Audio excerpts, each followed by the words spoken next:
Assalamualaikum warahmatullahi wabarakatuh. Perkenalkan, nama saya Febrian Rizky Pratama dengan NIM 21103040189.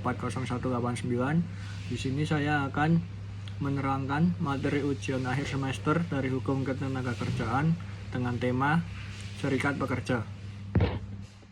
Untuk yang pertama yaitu pengertian serikat pekerja. Pengertian serikat pekerja atau serikat buruh menurut Undang-Undang Nomor 21 Tahun 2000 adalah organisasi yang dibentuk dari, oleh, dan untuk pekerja atau buruh baik di perusahaan maupun di luar perusahaan, yang bersifat bebas, terbuka, mandiri, demokratis, dan yang bertanggung jawab guna memperjuangkan, membela, serta melindungi hak dan kepentingan pekerja atau buruh, serta meningkatkan kesejahteraan pekerja atau buruh dan keluarganya. Perlindungan terhadap pekerja meliputi kebebasan hak untuk berserikat. Kebebasan berserikat buruh dijamin oleh Konvensi Perserikatan Bangsa-Bangsa atau PBB atau International Labour Organization dan UUD tahun 1945 serta tercantum dalam Undang-Undang Nomor 21 Tahun 2000 tentang Serikat Pekerja atau Serikat Buruh.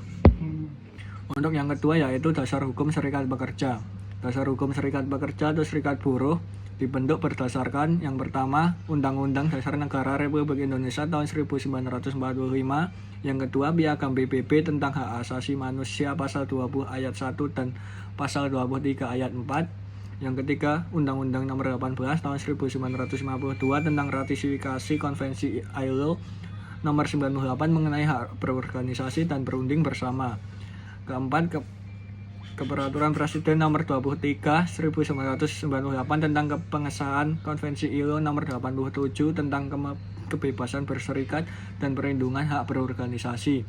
Yang kelima, Kemenker Nomor per 201 Men 1999 tentang pendaftaran serikat pekerja. Untuk yang ketiga yaitu hak dan kewajiban serikat pekerja.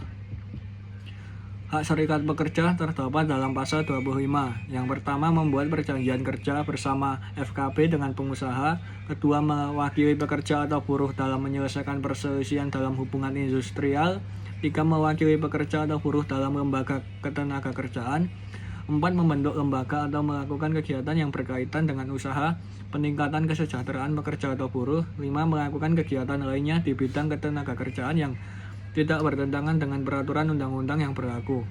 Untuk kewajiban serikat pekerja terdapat pada pasal 27, yaitu 1. Melindungi dan membela anggota dari pelanggaran hak-hak dan memperjuangkan peningkatan kesejahteraan anggota dan keluarganya.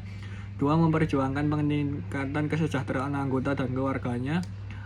3. Mempertanggungjawabkan kegiatan organisasi kepada anggota sesuai dengan anggaran dasar dan anggaran rumah tangga diatur dalam Undang-Undang Nomor 21 Tahun 2000. Untuk topik yang keempat yaitu pembentukan serikat pekerja.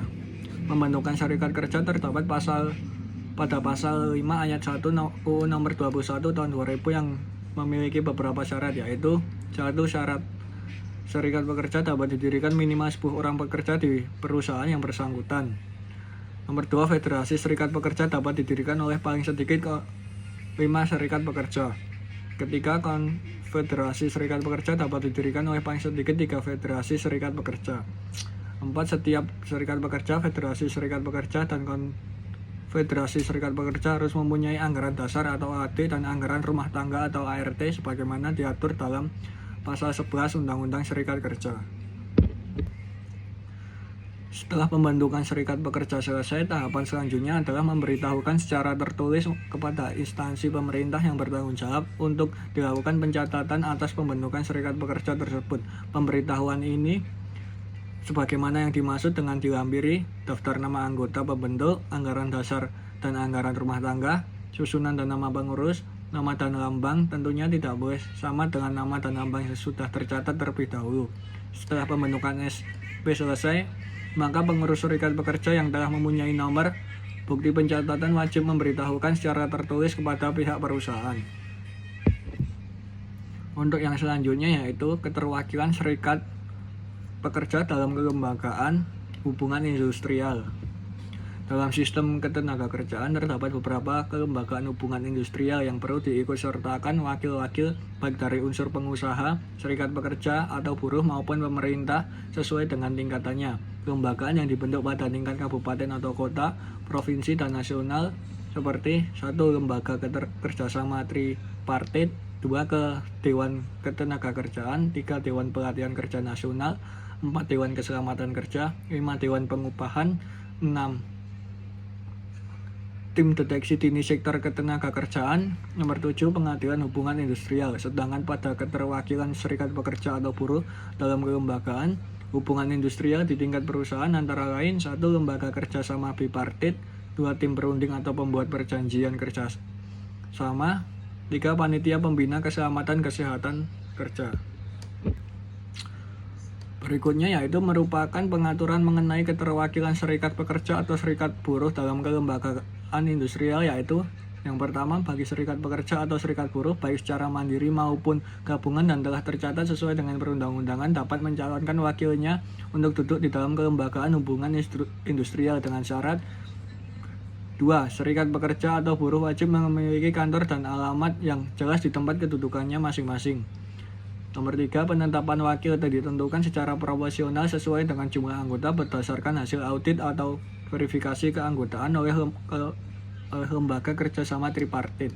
Nomor 4. Guna memperoleh seseorang wakil dalam kelembagaan hubungan industrial ditetapkan atas dasar pembagian dari jumlah seluruh pekerja atau buruh yang menjadi anggota serikat pekerja yang bersangkutan dibagi dengan jumlah wakil yang dibutuhkan pada masing-masing tingkatan.